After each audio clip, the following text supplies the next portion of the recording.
সুপ্রিয় দর্শক, ইউএসএইড ও এসএমসি নিবেদিত শিশু স্বাস্থ্য ও পুষ্টি বিষয়ক বিশেষ আলোচনা শিশু পুষ্টি অনুষ্ঠানে আপনাদের সবাইকে স্বাগত জানাচ্ছি।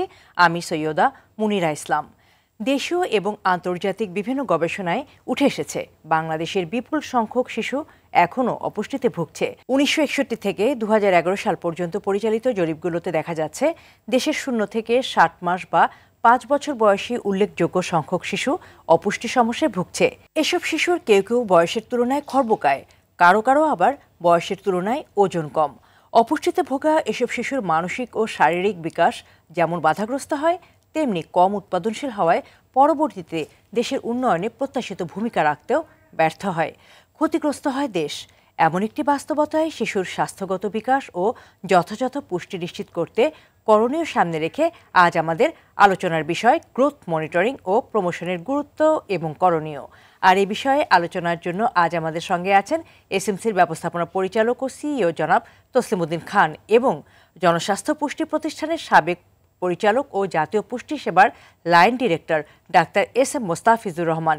দর্শক, চলে যাচ্ছি মূল আলোচনায়। ডাক্তার S M Mostafizur Rahman, growth monitoring এবং প্রমোশন আসলে কি? শিশুর পুষ্টি অবস্থার উন্নয়নে গ্রোথ মনিটরিং এবং প্রমোশন কতখানি গুরুত্বপূর্ণ? অবশ্যই গুরুত্বপূর্ণ, যথেষ্ট গুরুত্বপূর্ণ। এখানে তিনটা শব্দ আছে, গ্রোথ, একটা গ্রোথ, এটাকে মনিটর করা, এবং সে আলোকে প্রমোশন। এই প্রমোশন আসলে মানে ক্লাস 6 থেকে 7 ওঠার প্রমোশন। এটা হলো যে ওই গ্রোথ মনিটরিং কার্ডের যে পিকচারটা আসলো প্রতি মাসে মাসে নেওয়ার পরে একটা দাগ দেওয়ার পরিপ্রেক্ষিতে সে আলোকে মায়ের সাথে কথা বলা। যদি আমি দেখতেছি যে বাচ্চার জন্ম ওজন 2.5 কেজির উপরে ছিল, তারপরে 1 মাস বা 3 মাস পরে পরে ওজন নিচ্ছে, বছর শেষে তার যেখানে যাওয়ার কথা ছিল সেই অনুযায়ী তিনটে ওই গ্রোথ মনিটরিং কার্ডের তিনটে জিনিস আছে। একটা হলো স্বাভাবিক দাগ, আরেকটা হলো যে লাল দাগ, আরেকটা হলো যে মানে সবুজ দাগ। লাল দাগ মানে এটা হলো অপুষ্ট, যা দরকার ছিল তা না। স্বাভাবিক মানে আমার এই বয়সে একটা বাচ্চা জন্ম নিলে 2.5 কেজি বা তার উপরে নিয়ে 6 মাস বয়সে তার ওজন কতটুকু হবে, 1 বছর বয়সে তার ওজন কতটুকু হবে, 1.5 বছরে কতটুকু হবে, 2 বছরে কতটুকু হবে। তো গড়ে আসলে এই জায়গাটা ধরে নিলাম যে আমরা গড়ে 2 বছর পরে 12 কেজি হবে।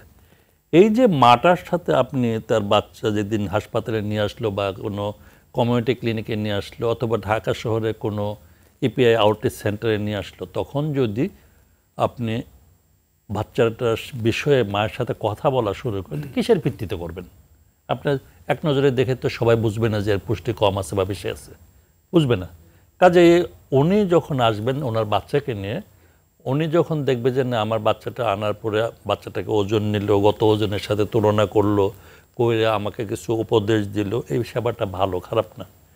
ওনার ভেতরে তো আসলে ওইভাবে পুষ্টি শিক্ষা নাও থাকতে পারে এবং পুষ্টি সম্পর্কে জ্ঞান নাও থাকতে পারে। আমাদের দেশে তো আসলে ভালো পুষ্টি মানে মোটা হওয়া মনে করা হয়, যার বাচ্চা যত মোটা তার পুষ্টি তত ভালো, এরকম একটা ধারণা আমাদের শিক্ষিত মানুষজন মধ্যেও আছে। যে যদি ভালো থাকে তাহলে কি কি খাওয়াচ্ছে এই ব্যাপারগুলি যদি ভালোভাবে মানে শুনে মা যদি বলে, এবং যিনি এতে কাউন্সেলিং করছেন ডাক্তার বা সিস্টার বা যে কাউন্সিলর থাকবে, উনি যদি বোঝে যে মোটামুটি এনার প্র্যাকটিসটা ভালো, তাকে উৎসাহিত করবে যে আপনি যেভাবে খাওয়াচ্ছেন এভাবেই খাওয়ান, এভাবে খাওয়ায় আপনার বাচ্চার ওজন ভালো আছে, শারীরিক বৃদ্ধিও ভালো আছে, এবং কথাবার্তা মানে ওর চালচলন দেখে মানসিক বিকাশটাও ভালো আছে। এই যে মার সাথে বা মানে কেয়ার গিভারের সাথে এই যে ওজনটা ঠিক আছে কিনা, বয়স অনুযায়ী এগুলো সঠিক আছে কিনা, এটা নিয়ে বিস্তারিত আপনার কাছে শুনবো পরে। জনাব তসলিমউদ্দিন খান, শিশুর পুষ্টির সাথে গ্রোথ মনিটরিং এবং প্রমোশনের সম্পর্কটা আসলে কি? দেখেন, এই প্রশ্নটা একটা অত্যন্ত গুরুত্বপূর্ণ প্রশ্ন, যে শিশুর পুষ্টি এবং গ্রোথ মনিটরিংয়ের রিলেশনশিপ। আপনি দেখেন, আমি একটু তথ্য দিয়ে তারপরে এই আলোচনায় আসি। সেটা হলো বাংলাদেশে আন্ডার 5 চিলড্রেন, যারা 5 বছরের নিচে, তাদের মধ্যে 4টা শিশুর মধ্যে একটা শিশু অর্থাৎ 24-25% তারা হলো খর্বাকৃতির। খর্বাকৃতির কি, যতটুকু লম্বা হওয়া উচিত ছিল ওই বয়সে ততটুকু হচ্ছে না। এইটা একটা ইন্ডিকেটর। এগুলো কিন্তু খুবই ইম্পর্টেন্ট ইন্ডিকেটর যে একটা দেশের নিউট্রিশন অবস্থাটা কি, শিশুদের মধ্যে নিউট্রিশন অবস্থা কি, এটা বোঝার জন্য গেল এটা। আরেকটা বড় ইন্ডিকেটর হলো যে সে তার ওজন ঠিকমতো আছে কিনা। সেখানে দেখা গেছে যে 10টা শিশুর মধ্যে 2টা শিশু তার ওজন যেটা হওয়া উচিত ছিল সেটা হয় নাই, আন্ডারওয়েট। তো এই দুইটাই কিন্তু নিউট্রিশনের জন্য অত্যন্ত ইম্পর্টেন্ট ইন্ডিকেটর। এই কারণে আমরা যারা পাবলিক হেলথে কাজ করি তারা বলি যে প্রতিটা শিশুরই গ্রোথ মনিটরিং করা দরকার। কেন দরকার?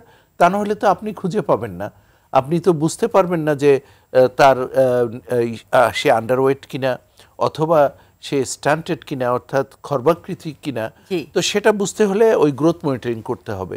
এবং গ্রোথ মনিটরিং করতে হবে আরও একটা কারণ হলো, তাকে মুস্তাফিজ ভাই কিন্তু অত্যন্ত সুন্দরভাবে বললেন, এটা কিন্তু অত্যন্ত সায়েন্টিফিক একটা চার্ট, যে চার্ট থেকে বোঝা যাবে সে ম্যালনারিশ কিনা, সিভিয়ারলি ম্যালনারিশ কিনা, সেখানে আবার অন্য রকমের ট্রিটমেন্ট দিতে হবে। এটা একটা প্রশিক্ষণেরও ব্যাপার আছে প্রোভাইডারের। এইটা দিয়ে যদি এই গ্রোথ মনিটরিং করা যায় এবং এটা ইউনিভার্সাল করা যায়, অর্থাৎ প্রত্যেকটা শিশুকে এই গ্রোথ মনিটরিংয়ের মধ্যে যদি আমরা আনতে পারি কোনো না কোনোভাবে, তাহলে কি হবে?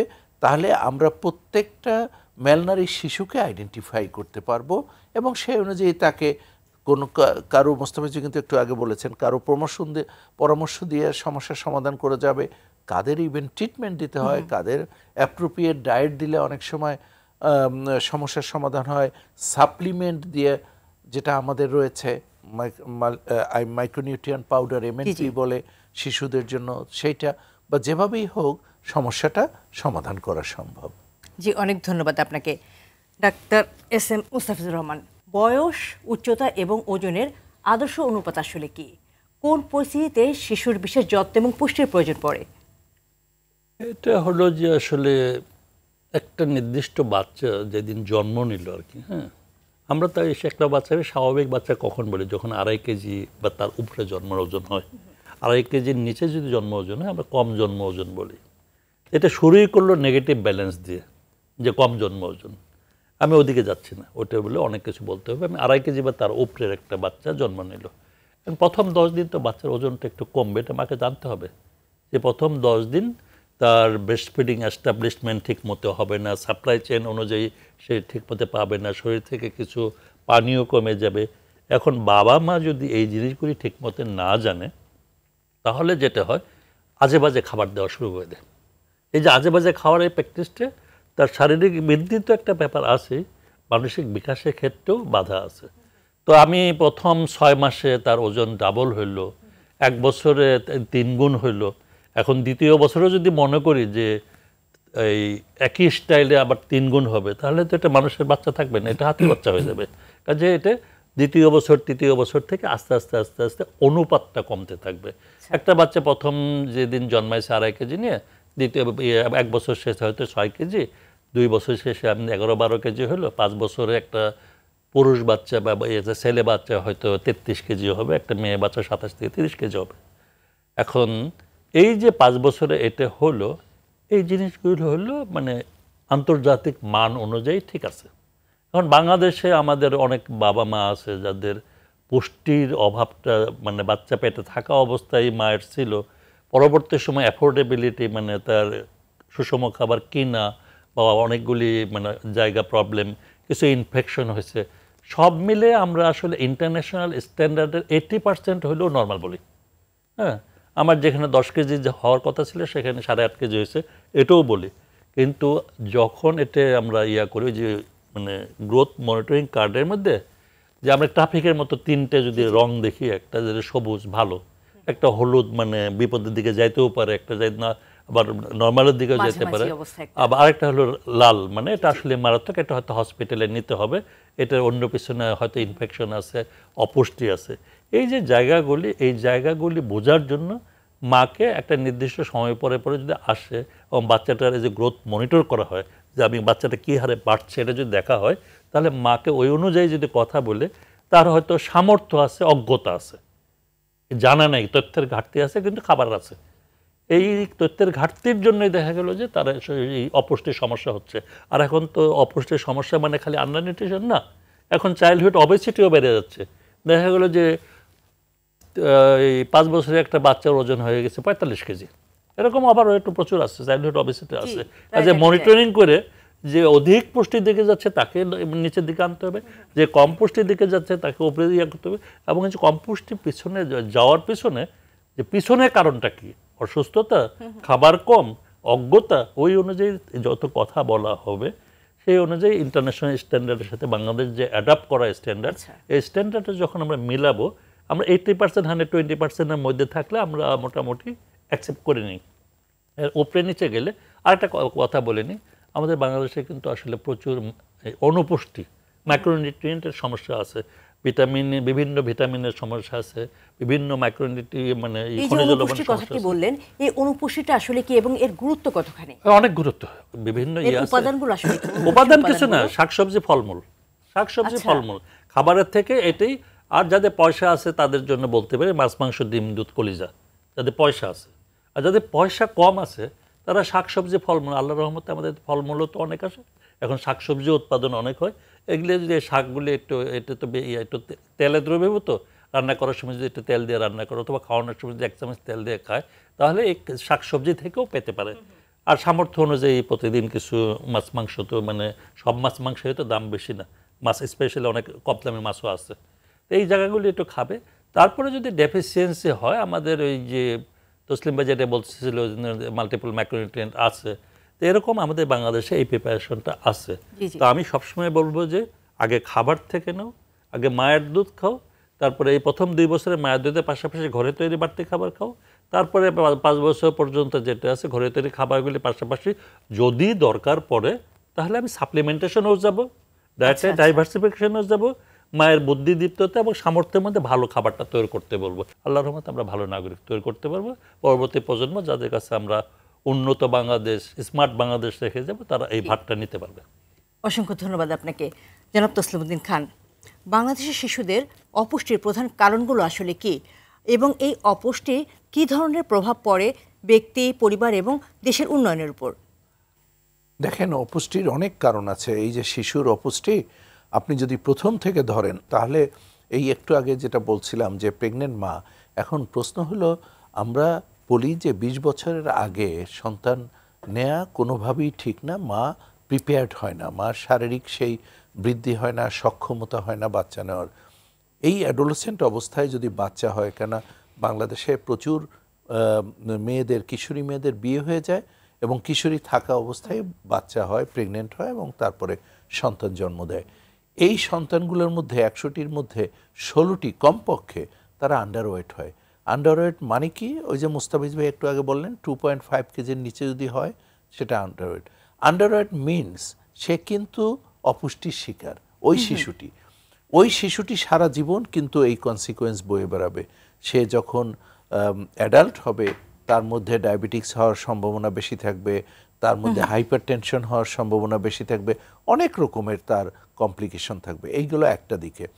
সেকেন্ড হলো যেটা অ্যালার্মিং বাংলাদেশের জন্য, সেটা হলো এই যে শিশু জন্মগ্রহণ করে তার 6 মান্থ পর্যন্ত এক্সক্লুসিভ ব্রেস্ট ফিডিংয়ের কিন্তু এটা একটা শিশুর অধিকার।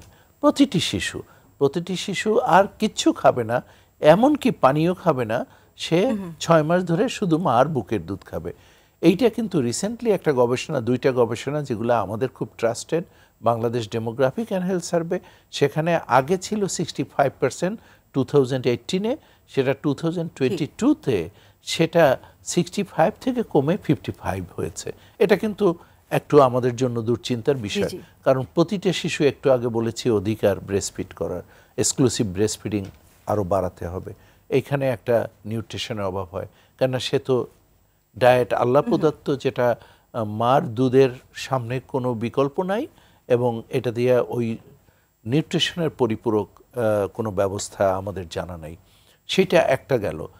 থার্ড যেটা হলো, মাদের যদি জানা না থাকে প্রপার ডায়েট, এবং আফটার 2 ইয়ার্স, যেটা আমরা বলতেছি 6 মান্থের পরে এক্সক্লুসিভ ব্রেস্ট ফিডিংয়ের পরে যে তার জন্য যে ডায়েট হবে, সেই ডায়েটটার মধ্যে অনেক রকমের অসচেতনতার জন্য তারা দেখা যায় যে ডায়েটটা শিশুর জন্য দেয়, সেটা আসলে অ্যাপ্রোপ্রিয়েট ডায়েট না। সেইটা আর একটা, সে কারণেও কিন্তু শিশুর ম্যালনিউট্রিশন হতে পারে। সর্বোপরি আরেকটা ইম্পর্টেন্ট ব্যাপার আছে, ওয়ার্মিং আমরা বলি, কৃমি। এই কৃমি কিন্তু নিউট্রিশনের মানে একটা বড় শত্রু, পুষ্টির একটা বড় শত্রু। এই বিশেষ করে কৃমির যদি শরীরে বেশি থাকে তাহলে অনেক সমস্যা হয়। অপুষ্টির আরেকটি প্রধান কারণ হচ্ছে কৃমি, কারণ কৃমি। এবং সেইটা বিশেষ করে গ্রাম অঞ্চলের শিশু যারা খালি পায়ে হেঁটে বেড়ায়, তাদের একটা আলাদা লাইফস্টাইল আছে সেটার জন্য, এবং তারা হয়তো 6 মান্থ আফটার এই ডিওর্মিং হচ্ছে না, যার জন্য নিউট্রিশনের প্রবলেম। এইরকম নিউট্রিশনের কিন্তু বহু কারণ আছে, এবং এর রেজাল্ট হলো একটু আগে বলেছি অনেক রকমের কমপ্লিকেশন। মুস্তাফিজ ভাই 4-5টা উদাহরণ দিলেন যেটা এক্সপ্লিসিটলি ডাক্তার মুস্তাফিজুর রহমান একটু আগে যেটা বলছিলেন যে অপুষ্টির বিষয়টা, দরিদ্র পরিবারের শিশুরা যেরকম অপুষ্টিতে ভুগছে, তেমনি উচ্চবিত্ত বা ধনী পরিবারের শিশুরাও কিন্তু অপুষ্টিতে ভুগছে। তাদের জন্য এটাও একটা বড় সমস্যা। এর কারণটা কি আর এর সমাধানটা কি, এটা শুনবো, তবে তার আগে নিয়ে নেব একটি ছোট্ট বিরতি। দর্শক, USAID ও SMC নিবেদিত শিশু স্বাস্থ্য ও পুষ্টি বিষয়ক বিশেষ আলোচনা শিশু পুষ্টি অনুষ্ঠানে নিয়ে নিচ্ছি ছোট্ট একটি বিরতি। সঙ্গেই থাকুন।